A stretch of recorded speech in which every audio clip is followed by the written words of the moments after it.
Alhamdulillah,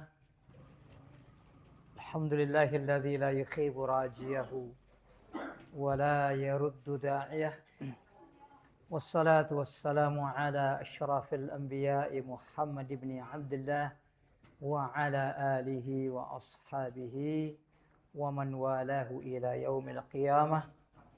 Ashhadu an la ilaha illallah wahdahu la syarika lah wa ashhadu anna Muhammadan abduhu wa rasuluh alladzi la nabiyya ba'dah, amma ba'du.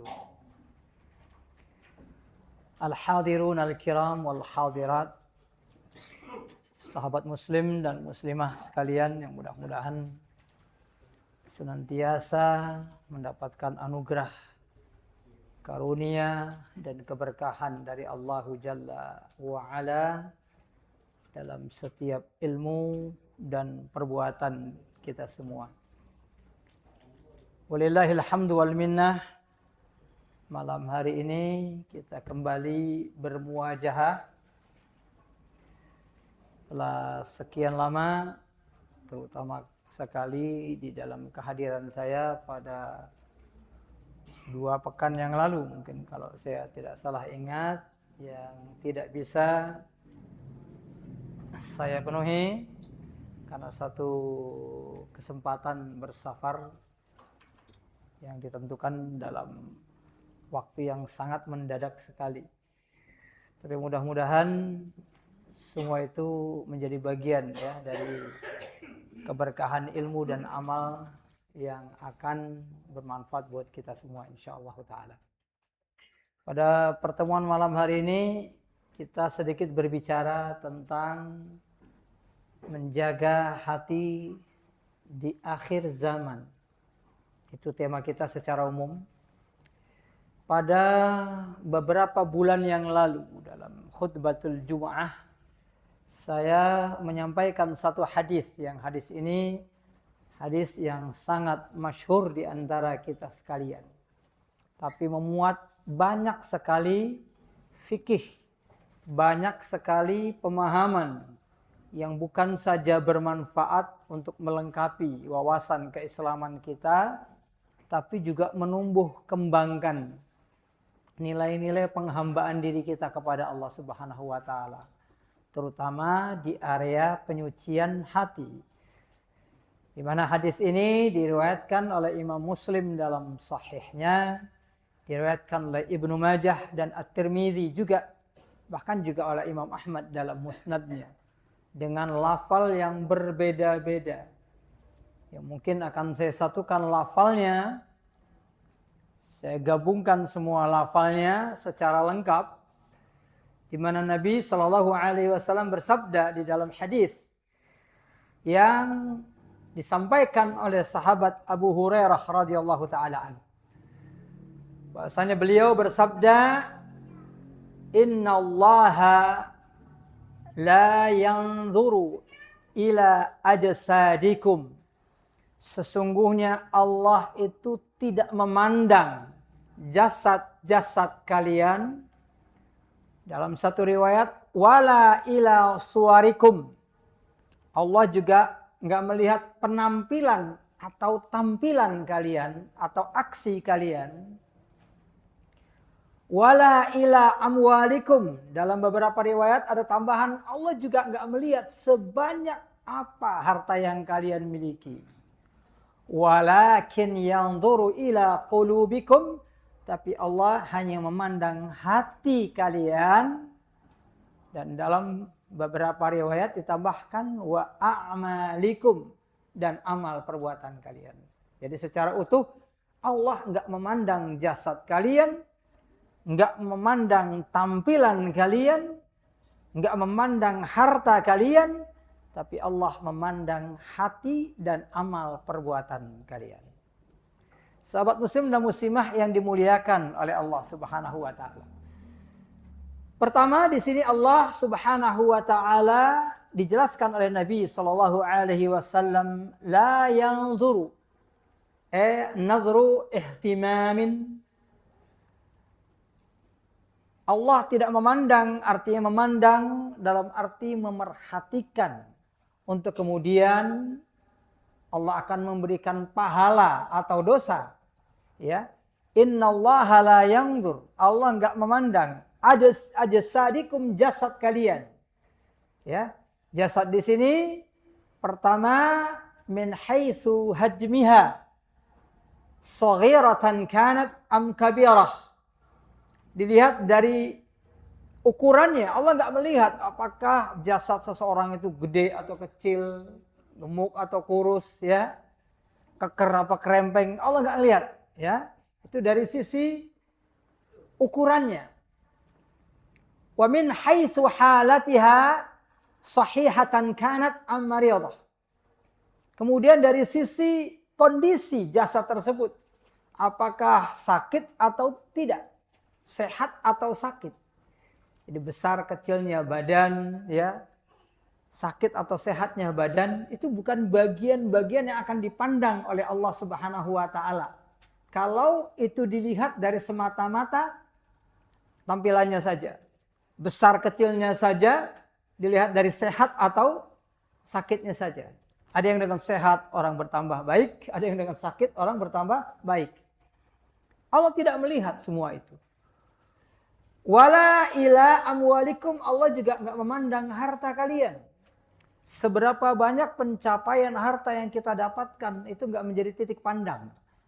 Ya, sekali lagi, itu bukan titik pandang, tapi semuanya akan bisa bermanfaat atau tidak bermanfaat kalau dilihat dari dua hal berikut yang terakhir. Walakin yanzuru ila qulubikum, tapi Allah memandang hati kalian dan amal perbuatan kalian. Amal perbuatan di sini disebutkan pada sebagian lafal hadis. Pada banyak hadis hanya disebutkan hati saja. Tetapi para ulama diantaranya Al-Imam An-Nawawi mengatakan wa hadhil a'mal hiyal a'malun nasyi'atu an-nawayal qulub. Amal perbuatan di sini itu dilihat sebagai bentuk amalan yang memang lahir dari niat yang ada di dalam hati. Itulah yang akan dilihat oleh Allah Subhanahu wa taala. Sekali lagi, amal perbuatan yang lahir dari hati. Yang lahir dari niat. Niatnya baik akan menjadi baik, niatnya buruk akan menjadi buruk. Itu yang akan disandingkan dengan hati. Kenapa dikatakan hati dan amal perbuatan kalian? Kenapa tidak hati saja? Tapi amal perbuatan. Amal perbuatannya tidak boleh dipisahkan dari niat yang ada di dalam hati. Ketika dia terpisah, maka itu juga bukan bagian yang dilihat oleh Allah Subhanahu wa taala. Itu makanya dalam sebagian hadis hanya disebutkan hati saja tanpa amal perbuatan. Kemudian sebagian ulama mengatakan wala ila suwarikum. Pada sebagian hadis kan dikatakan Allah enggak melihat jasad kalian dan enggak melihat suwar. Suwar ini hanya ada pada sebagian lafal hadis yang artinya tampilan. Sebagian memahami bahwa suwar ini enggak ada bedanya dengan jasad, padahal enggak. Suwar ini adalah tampilan, aksi. Allah enggak memandang jasad, besar kecilnya, sehat atau sakitnya. Allah juga enggak melihat suara kalian, tampilan kalian. Nah, tampilan di sini diantaranya min haitsul jamal awil qubh. Cantik, ganteng, apa jelek, itu enggak dipandang oleh Allah Subhanahu wa taala. Dan ada satu bagian dari suar yang banyak di antara kita tidak memahaminya. Suar tampilan yang tidak dipandang oleh Allah Subhanahu wa taala adalah az-zahiru minal kalam. Semata-mata ucapan lahiriah.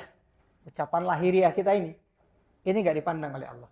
Sekali lagi, ucapan lahiriah saja tidak dipandang oleh Allah Subhanahu wa taala. Tadi kan dikatakan Allah hanya akan melihat hati dan amal perbuatan. Ucapan termasuk amal perbuatan atau enggak? Termasuk. Tapi zahiru minal kalam, ucapan secara lahiriah saja, itu termasuk suar yang tidak dipandang oleh Allah Subhanahu wa taala. Ya, karena ada orang yang mengatakan A tapi sebenarnya yang diinginkan B, ya. Dia mengatakan iman, hatinya kafir. Dia mengatakan iya, hatinya tidak. Ini yang disebut dengan az-zahiru minal kalam, dan ini akan dijelaskan insyaallah di akhir pembahasan nanti. Ya, kenapa az-zahiru minal kalam itu termasuk tampilan yang enggak boleh dijadikan acuan. Sekali lagi, Allah nggak memandang jasad kita, nggak memandang tampilan kita, termasuk sekadar ucapan kita. Tapi yang Allah lihat adalah hati kita, kemudian amal perbuatan kita yang lahir dari niat yang ada di dalam hati kita. Sahabat muslim dan muslimah yang dimuliakan oleh Allah Subhanahu wa taala. Ketika Allah menegaskan, ya, ketika Allah Subhanahu wa taala menegaskan melalui sabda Nabi sallallahu alaihi wasallam, ya. Sabda Nabi sallallahu alaihi wasallam ini adalah makna dari firman Allah Subhanahu wa taala, ya. Ala inni utitul Qur'an wa mithlahu ma'ah. Sesungguhnya kepadaku diturunkan Al-Qur'an dan yang semisal dengan Al-Qur'an, yaitu hadis Nabi sallallahu alaihi wasallam, ya. Jadi setiap hadis yang sahih itu adalah bagian dari makna Al-Qur'an. Ketika ditegaskan oleh Allah melalui sabda Nabi di sini, Allah tidak melihat kepada jasad kalian. Li'annal jasadu malharuhu khida'. Karena sekadar tampilan fisik itu penuh dengan manipulasi. Makanya Allah berfirman di dalam Al-Qur'an tentang orang-orang munafik, wa idza ra'aitahum tu'jibuka ajsamuhum wa iyaqulu tasma' liqaulihim ka'annahum khusyubun musannadah. Coba perhatikan orang-orang munafik di sini. Ya. Kalau kita lihat tampilan fisik mereka, kita kagum. Ingat ya, tampilan fisik itu membuat kagum kan bukan semata-mata karena ganteng, karena gede, karena kekar, enggak. Tapi orang munafik itu mampu memanipulasi fisik mereka sehingga menjadi sesuatu yang dinilai baik oleh orang lain. Dan bahasanya macam-macam, ya. Bahasanya macam-macam, yang jelas ketika mereka itu tampil di hadapan orang, mereka akan terperangah, kita akan takjub. Itu orang-orang munafik. Wa iyaqulu, kalau mereka ngomong tasma' liqaulihim. Ya, lihat di sini salah satu makna yang saya sebutkan tadi.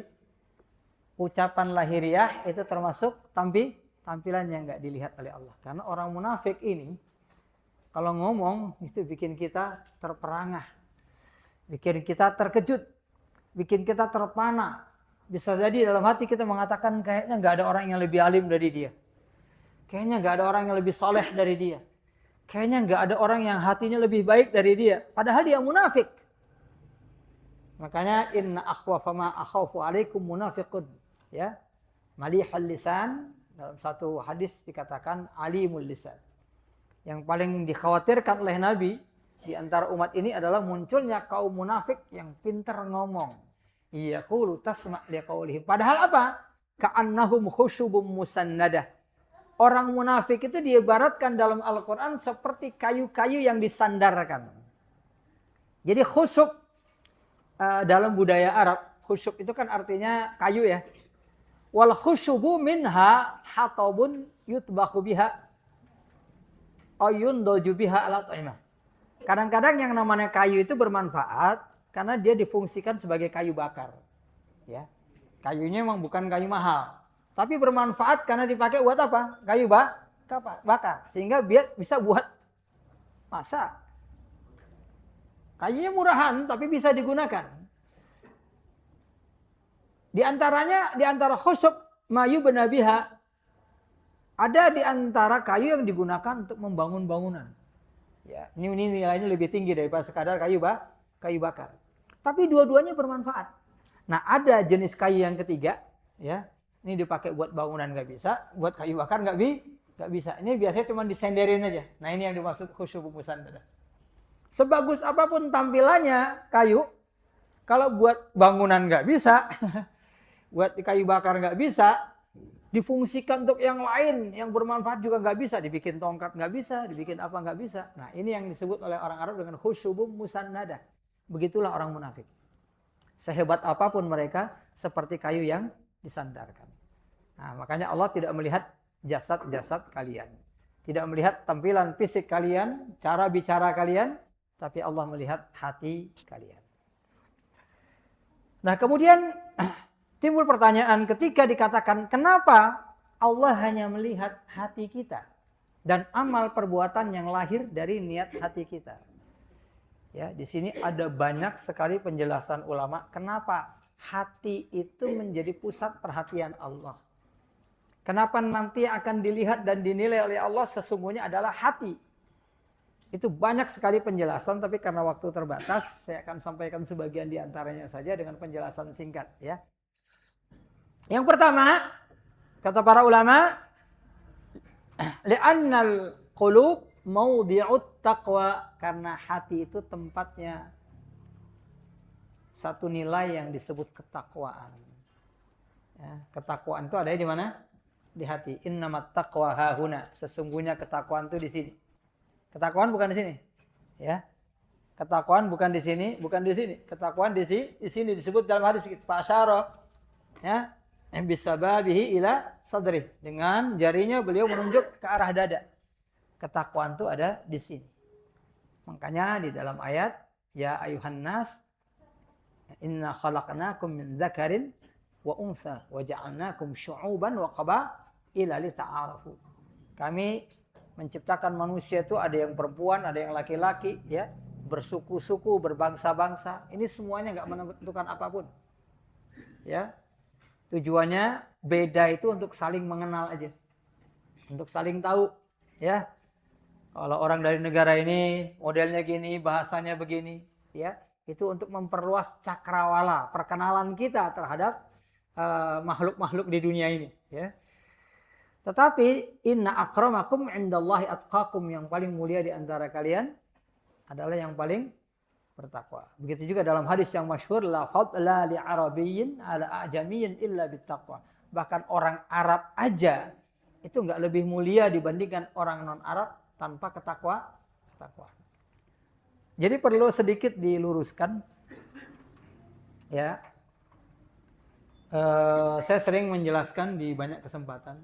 Kenapa di dalam hadis ini dikatakan nggak ada keutamaan orang Arab dibandingkan orang Ajam, orang non-Arab, kecuali dengan apa? Ketakwaan. Kenapa harus dikatakan begitu? Karena pada hakikatnya Arab itu memang punya keutamaan. Ya. Bahkan para ulama menjelaskan bahwa min asbabid dolal al-ujmah. Di antara sebab kesesatan umat manusia atau kaum muslimin adalah ketika mereka lebih dekat dengan hal-hal yang non-Arab. Mereka nggak kenal bahasa Arab, nggak kenal huruf Arab, gitu ya. Padahal Al-Quran berbahasa Arab, hadis-hadis Nabi berbahasa Arab.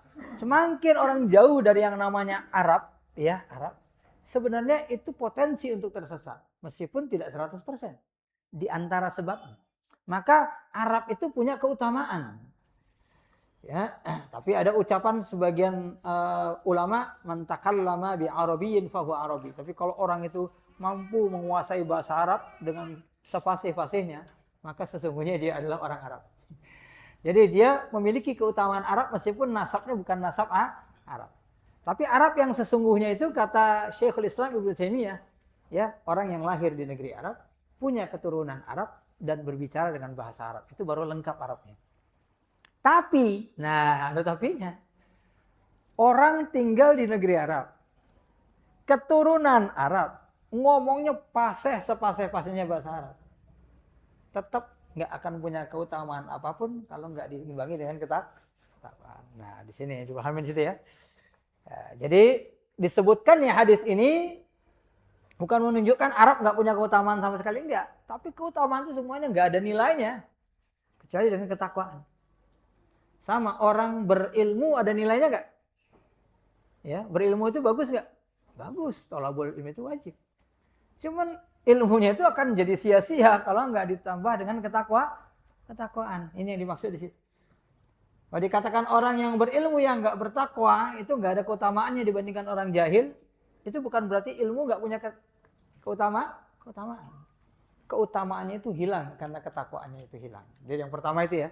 Mungkin di bagian awal agak panjang karena ketakwaan ini dalam pembahasannya. Sekali lagi, hati menjadi pusat perhatian Allah karena di sini letak takwa. Letak ketakwaan itu di dalam hati.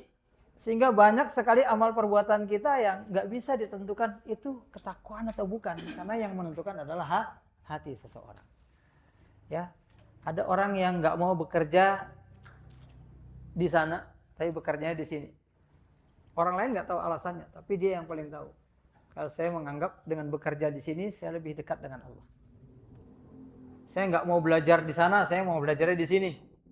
Ya, nggak ada yang tahu kecuali dirinya sendiri bahwa saya meninggalkan itu karena saya lebih merasa belajar di sini lebih dekat dengan Allah. Semuanya ada dalam hati. Itu yang pertama. Yang kedua, karena hati maudhi'u ziyadatil imani wa nuqsanihi. Karena hati itu tempat bertambah dan berkurangnya iman. Takwa dengan iman itu sesuatu yang berbeda ya. Ya, jadi orang yang bertambah imannya itu potensi akan bertambah takwa, itu benar. Tapi dua-duanya hal yang berbeda. Hati diperhatikan karena tempat bertambah dan berkurangnya iman. Dan itu nggak ada orang yang tahu kecuali Allah, kemudian orang itu sendiri. Ya, iman saya lagi lemah nih, sedang futur ya. Orang sekarang bilang apa? Sedang futur ya. Kalau bahasa kitanya sedang melempem ya. Lagi melempem ini. Ya, itu yang paling tahu siapa? Allah, kemudian diri kita sendiri. Karena iman itu bertambah dengan ibadah, berkurang dengan maksiat. Yang tahu kemaksiatan kita itu cuma Allah, kemudian kita. Yang tahu ibadah kita hanyalah Allah, kemudian kita sendiri. Orang lain gak ada yang tahu. Ya, kali lagi begitu ya. Nah, oleh sebab itu hati menjadi pusat perhatian Allah. Karena itu pusat bertambah dan berkurangnya iman. Padahal setiap iman itu bertambah, ibadah yang sama juga nilainya tambah. Ini sering saya jelaskan ya. Itu dijelaskan oleh Syekh Al-Albani dalam muqaddimah. Muqaddimah sifatus sholatin Nabi. Jadi orang itu sholatnya sama, tapi ada yang pahalanya beda-beda. Ada yang ditulis 1/2, 1/3, 1/4, 1/5 dan seterusnya. Penyebabnya dua. Yang pertama, ittiba'nya kepada Nabi. Sejauh mana dia mengikuti petunjuk Nabi dalam sholat. Yang kedua, iman dan keikhlasan. Itu yang menentukan. Nah, iman dan keikhlasan ini kan kita nggak ada yang tahu. Ya. Jadi ketika orang imannya bertambah, sholatnya sama-sama 2 rakaat, tapi nilainya bertambah. Imannya sedang jatuh, sholatnya juga begitu. Nah, lagi sholat bisa mikir maksiat kalau imannya sedang hancur kan? Ya, sholat mikirnya maksiat. Sholatnya sama tapi isinya beda. Yang kedua, yang ketiga, ini sambungannya.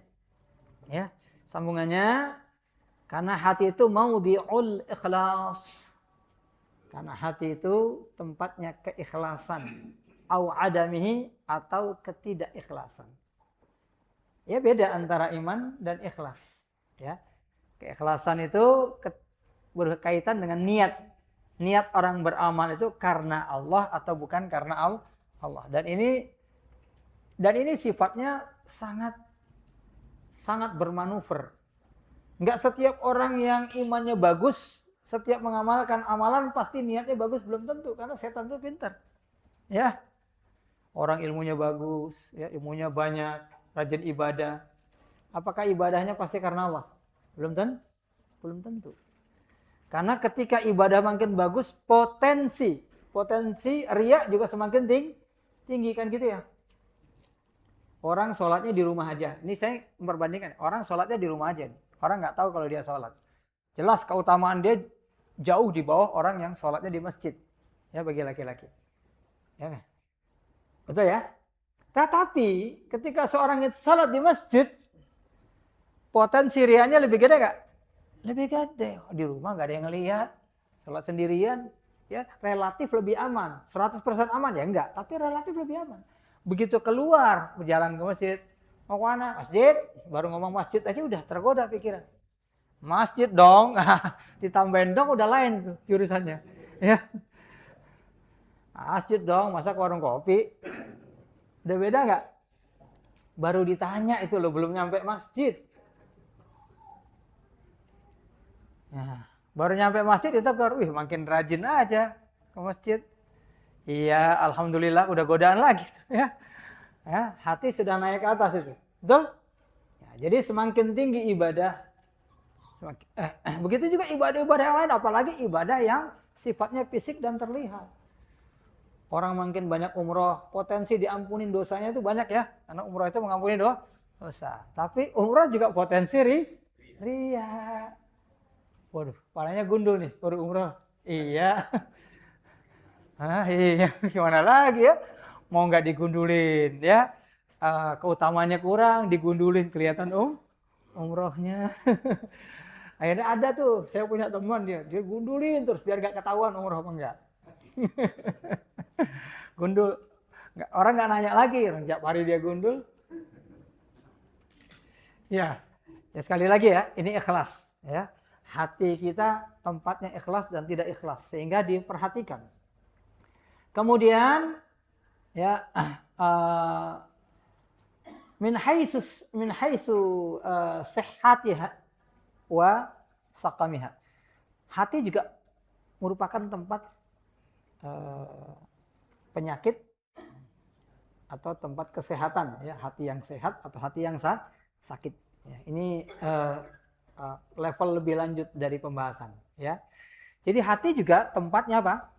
Tempatnya penyakit sekaligus tempatnya segala wujud kesehatan. Semakin sehat hati, semakin baik amal perbuatan. Ya, seperti disebutkan dalam hadis tentang hati ya, inna fil jasadi la mudghah. Di dalam dada kita itu ada sebongkah daging. Idza salahal jasadu kullu wa idza fasadat fasadal jasadu kullu.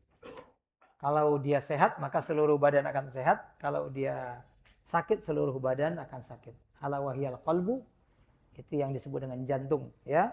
Jadi jantung itu kalau sehat, seluruh badan sehat. Kalau dia sakit, seluruh badan akan sakit. Dan ini kata para ulama merupakan kiasan. Jantung itu kiasan dari hati, ya. Jasad itu kiasan dari amal perbuatan.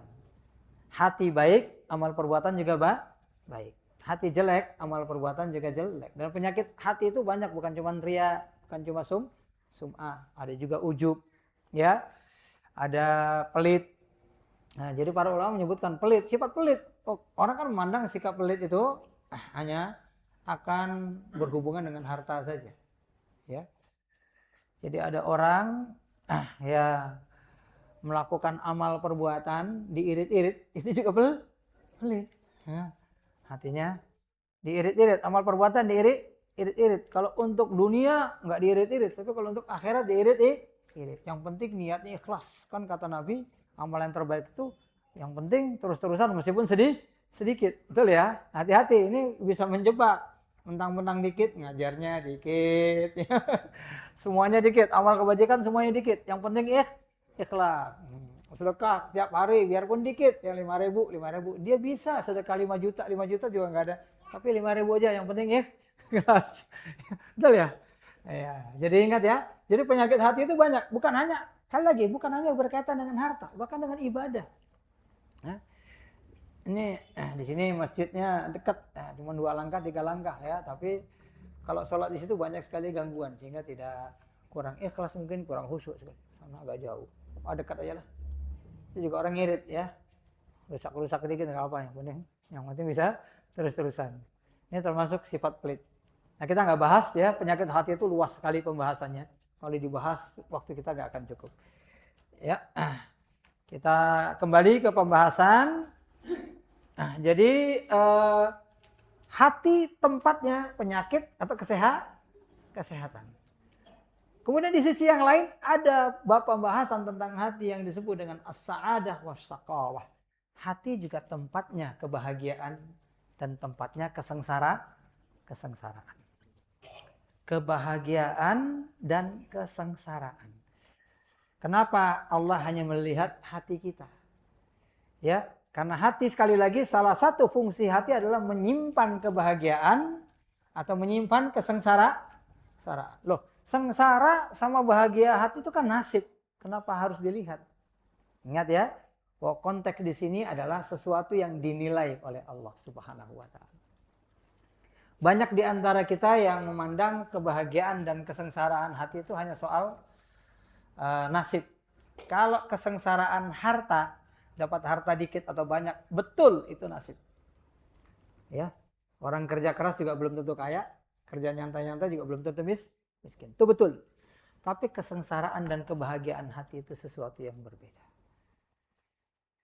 Ya, karena Allah fabidzalika falyafrahu, itu perintah ya. Jadi kita diperintahkan untuk apa?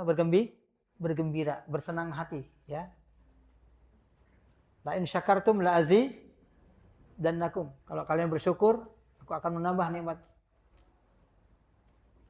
Fa amma bi ni'matika fa bi ni'mati rabbika hadis. Dengan nikmat Allah Subhanahu wa taala hendaknya kalian selalu berbicara. Hendaknya kalian selalu mengungkapkan apa yang menjadi nikmat-nikmat Allah Subhanahu wa taala. Jadi kegembiraan dan kebahagiaan itu masyru', sesuatu yang disyariatkan, bukan kondisi. Sesuatu yang disyariatkan. Ya, sesuatu yang disyariatkan. Sekali lagi ya. Kenapa demikian? Saya sering mengatakan bahwa semakin kita banyak merasa nggak nyaman dengan segala sesuatu, berarti semakin kita jauh dari rasa syukur kepada Allah Subhanahu wa taala. Jadi orang yang paling nggak bersyukur misalnya soal makanan adalah orang yang paling banyak nggak senang sama makanan. Ini doain enggak. Ini kalau dikit-dikit boleh lah. Ini jarang-jarang. Ini makanannya jarang banget yang doyan. Ini orang yang paling susah bersyukur. Orang mau nyenangin dia aja susah. Ya. Diajak ke sana susah, diajak ke sini susah. Sebenarnya makanan yang dia mau apa sih? Ya, ya betul ya. Semakin banyak nggak senang sama makanan, semakin susah bersyukur kepada Allah Subhanahu wa taala. Jadi konteksnya sekali lagi ya. Karena saya sering mengatakan begini, kita mengalami berbagai hal fisik di dunia ini, itu sebenarnya baik atau tidaknya itu bergantung hati kita. Ya, baik atau tidaknya bergantung hati kita. Ya, sekali lagi begitu ya. Tidak setiap manis itu enak menurut setiap orang. Tidak setiap pahit itu nggak enak menurut setiap orang. Ya, tinggal kita menikmatinya bagaimana. Semakin banyak kita bisa menikmati, semakin kita penuh dengan kebahagiaan. Kan orang ngasih kita apa saja kita senang, ya. Diajak makan ke warteg, oke, warung Padang juga boleh, ya. Enak ngajak makan orang kayak gini kan, betul ya. Jadi orang membahagiakan dia juga gampang, ya. Apakah setiap orang pasti bisa senang segala sesuatu? Mustahil. Karena Nabi saja kadang-kadang juga nggak senang dengan makanan. Tapi beliau pandai menyembunyikan. Kalau suatu saat nggak senang ya paling-paling beliau nggak makan, ya beliau tinggalkan. Tapi nggak pernah terucap sesuatu pun yang menunjukkan beliau nggak menyukainya. Sehingga orang nggak tahu dan nggak akan merasa tersinggung dengan apa yang beliau miliki. Wallahu a'lam bishawab. Sekali lagi demikian ya. Jadi bagaimana kita memandang, disitulah kita akan tahu sesuatu itu nikmat atau tidak. Bukan mahiyah, substansi dari sesuatunya. Ya, kalau dalam makanan saya sering kasih contoh ya.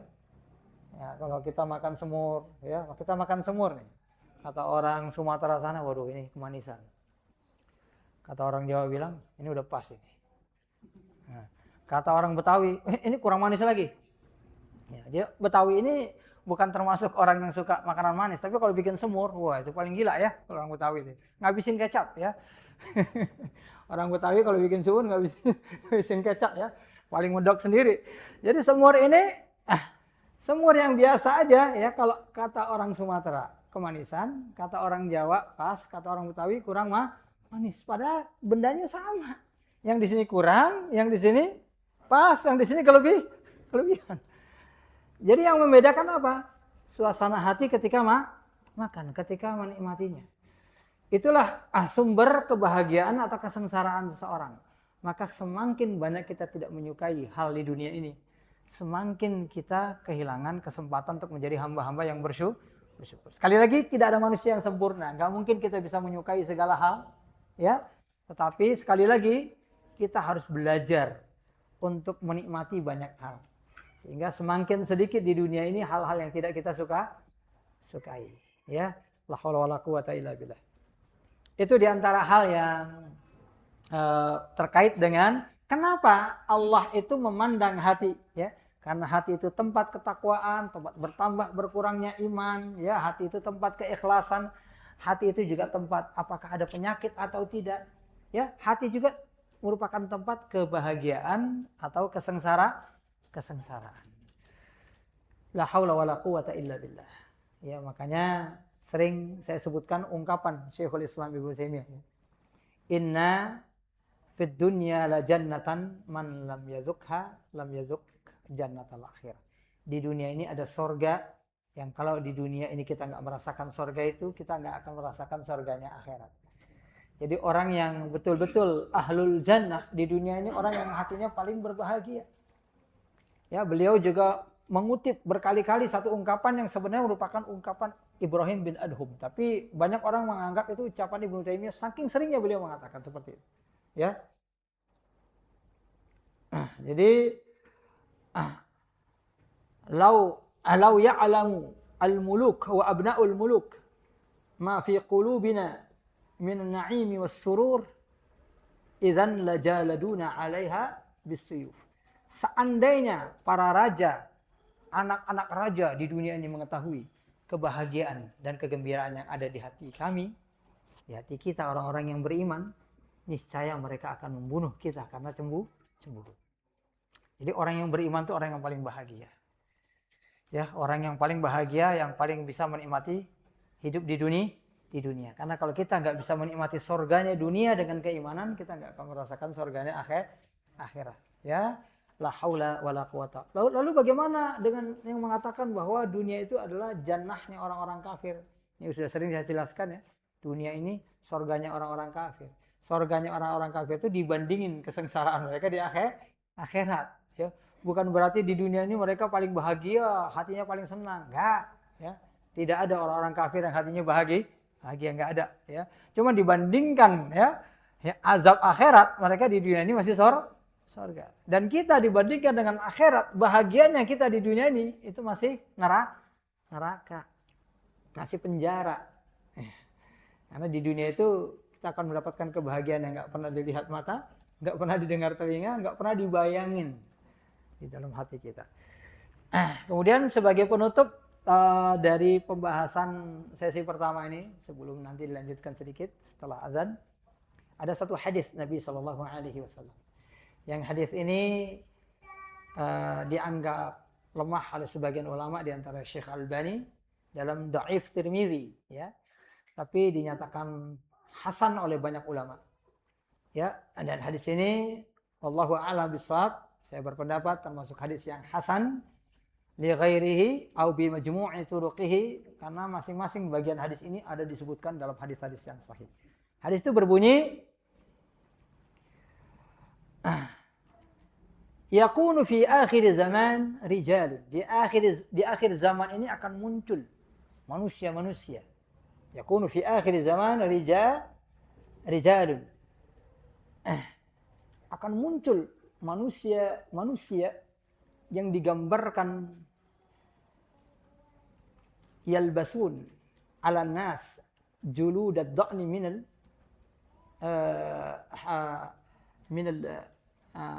min al-lutf, ya.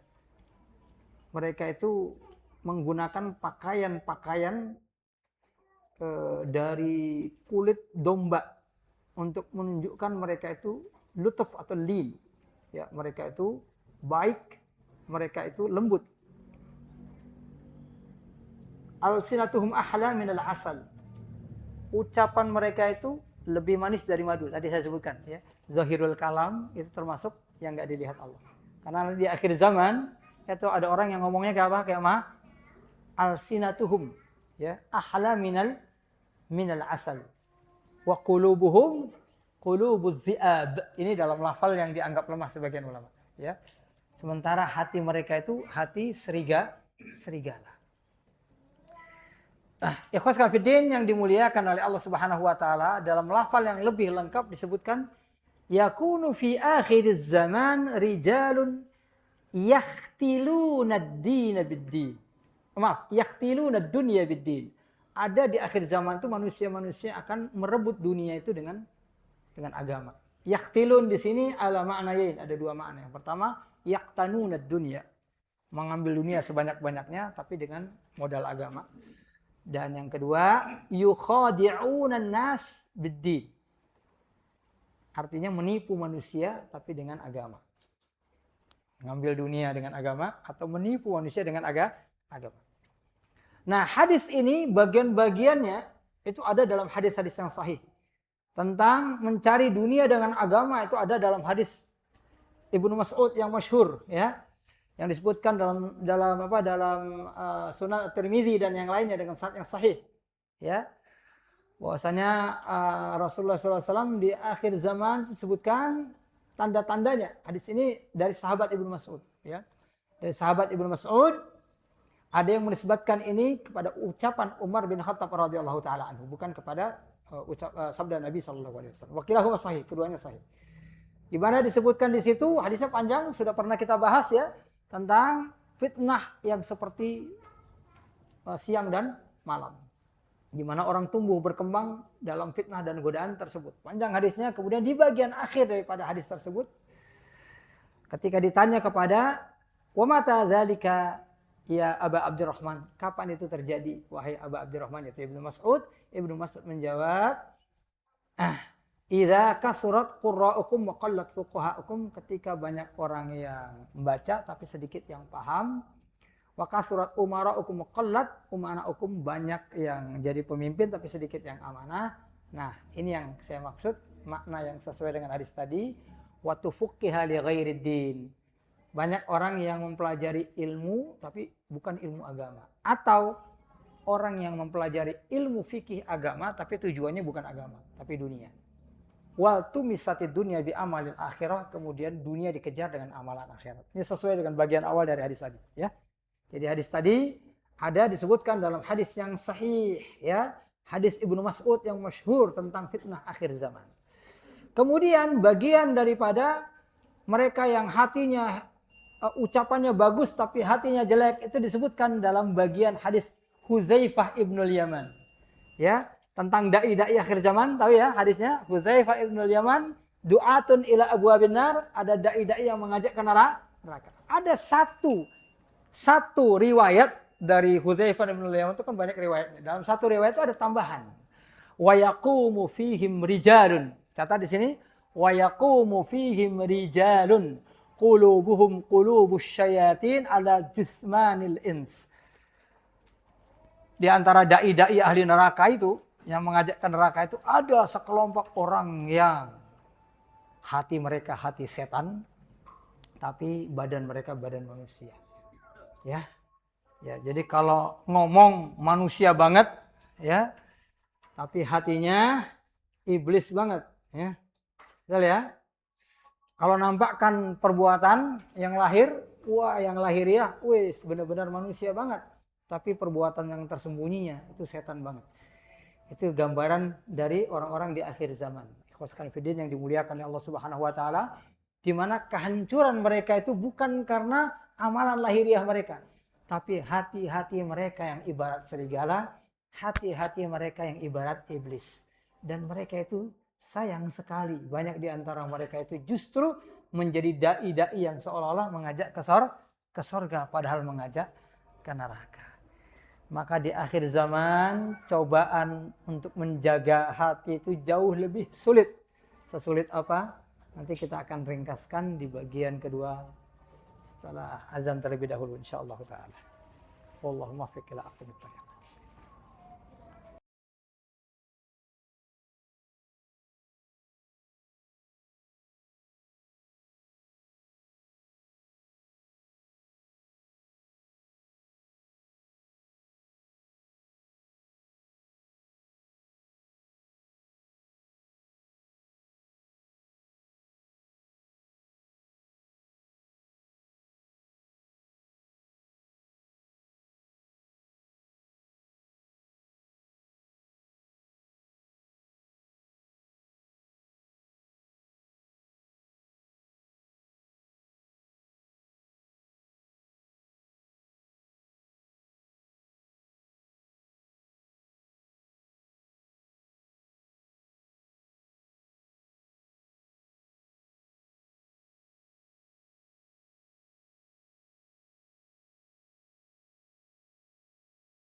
Baik, ikhwani fillah, rahimani wa rahimakumullahu jami'an.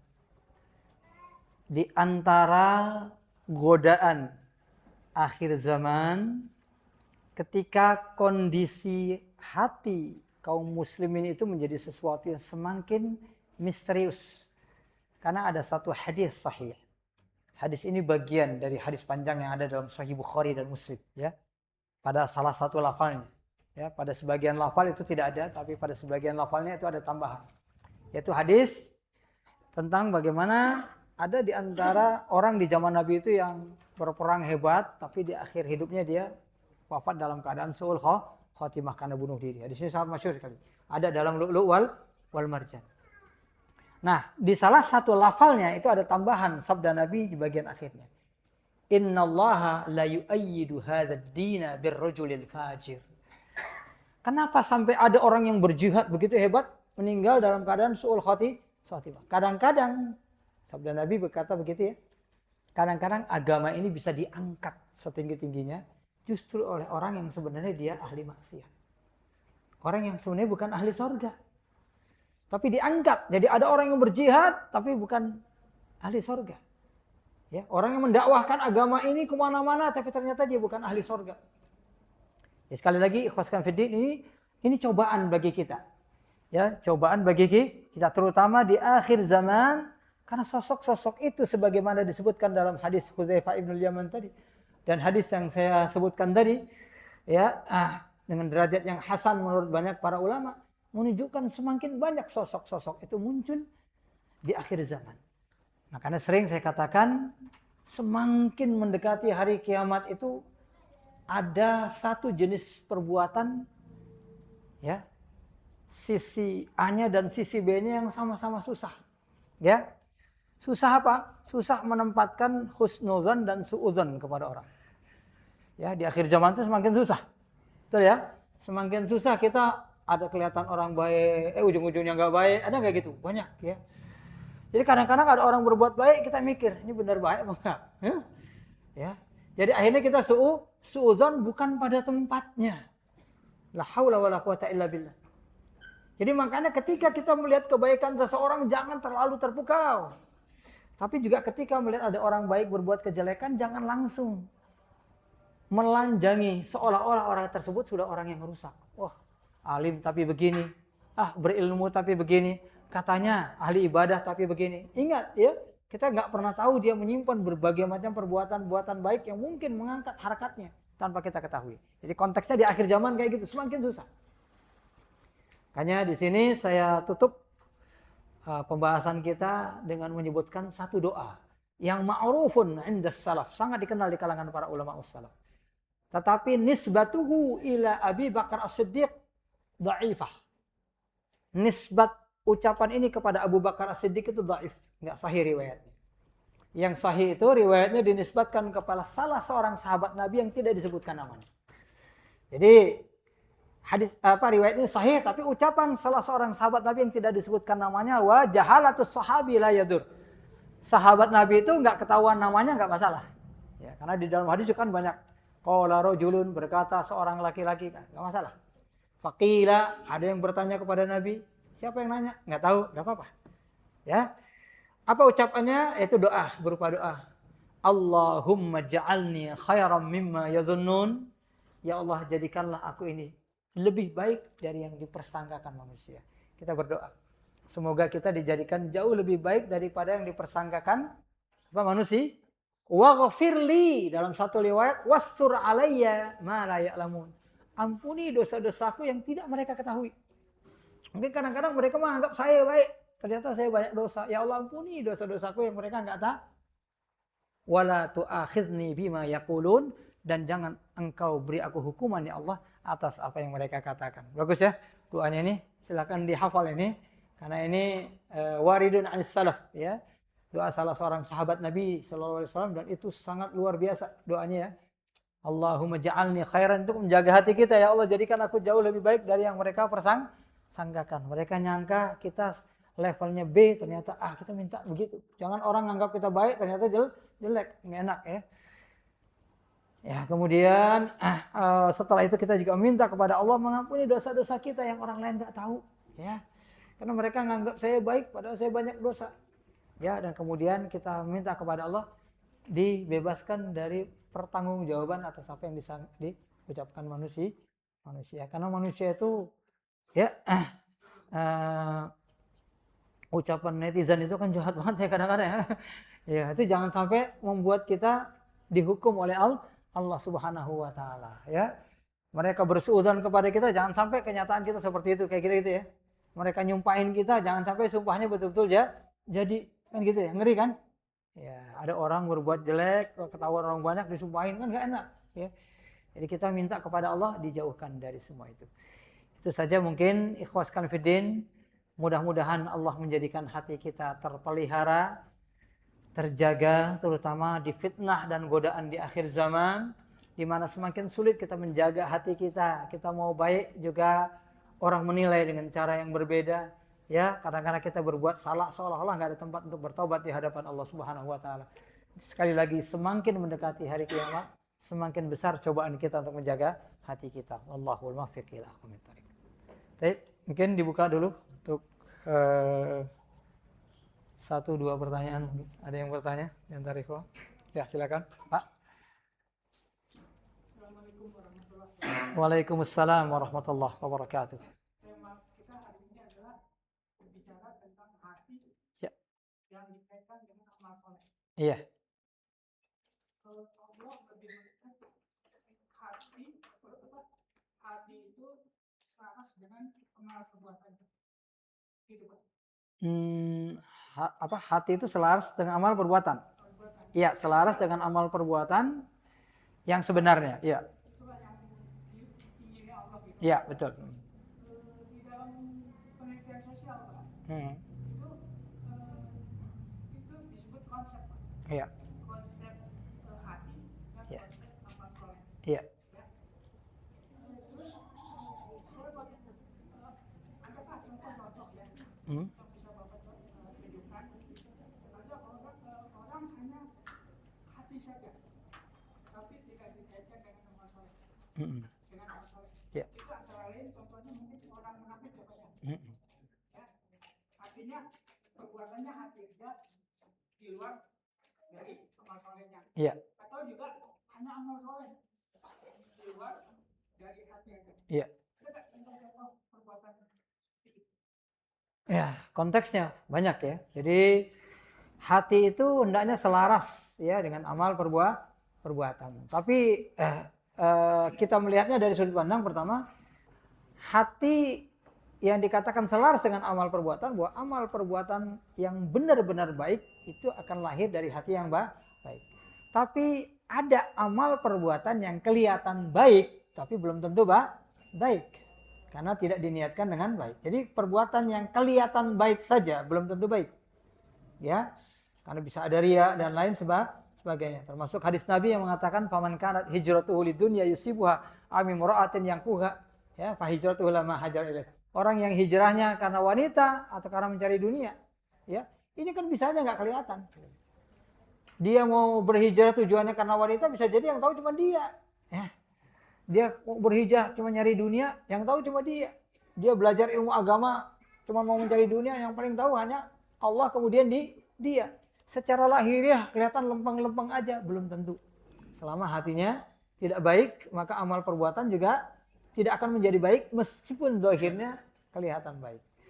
Kemudian dalam konteks yang lain adalah bahwa ada orang yang amal perbuatannya itu sama sekali berbeda dengan apa yang ada di dalam hatinya, ya.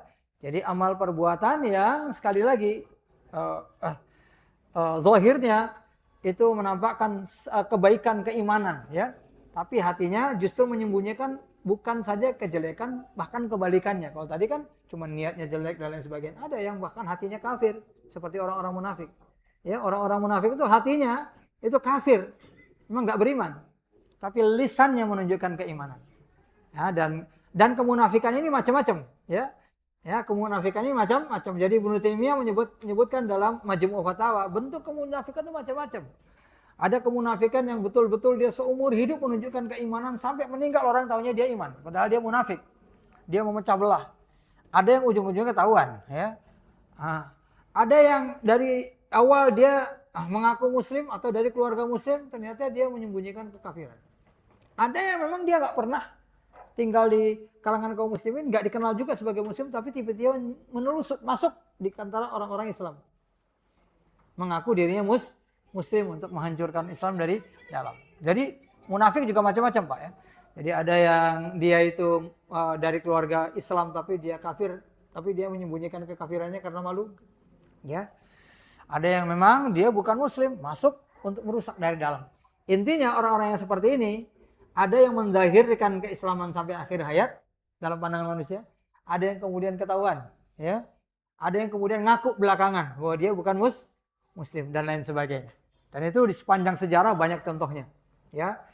Jadi Abdullah bin Ubay bin Salul itu yang contoh di mana sampai akhir hayatnya dia mengaku sebagai muslim. Enggak pernah mengaku kafir Abdullah bin Ubay.